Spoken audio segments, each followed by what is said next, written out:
Hindustan Petroleum Corporation Limited plant Chandisar ખાતે mock drill યોજાઈ.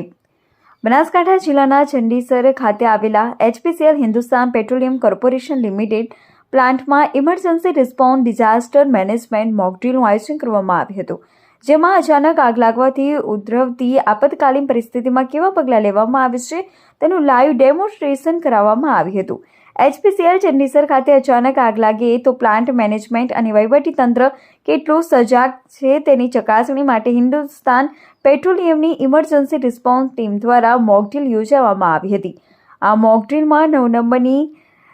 Gantry પર ટ્રક લોડિંગ વખતે અચાનક આગ લાગતા fire fighter, ambulance technician team સહિત સંબંધિત સ્ટાફ તાબડતોડ દોડી આવીને આગ પર કાબૂ મેળવ્યો હતો. ઉલ્લેખનીય છે કે ચંડીસર એચપીસીએલમાં આગ લાગવા સહિતની કોઈપણ આકસ્મિક ઘટના ઘટે તો કેવી રીતે કાબૂમાં મેળવીને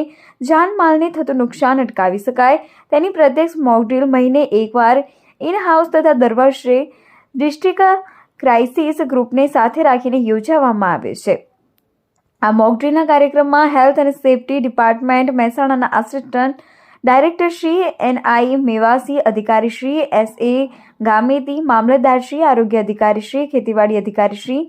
GPCBના ડિસ્ટ્રિક્ટ પ્રોજેક્ટ ઓફિસર શ્રી, નાયબ માહિતી નિયામક શ્રી, UGVCLના અધિકારીશ્રીઓ, બનાસ ડેરીના સેફ્ટી ઓફિસરશ્રીઓ, નગરપાલિકાના અધિકારીઓ, IOCL સિદ્ધપુરના ઓબ્ઝર્વરશ્રીઓ, પ્લાન્ટના સિનિયર મેનેજરશ્રી, સેફ્ટી મેનેજરશ્રી તથા કર્મચારીઓ ઉપસ્થિત રહ્યા હતા.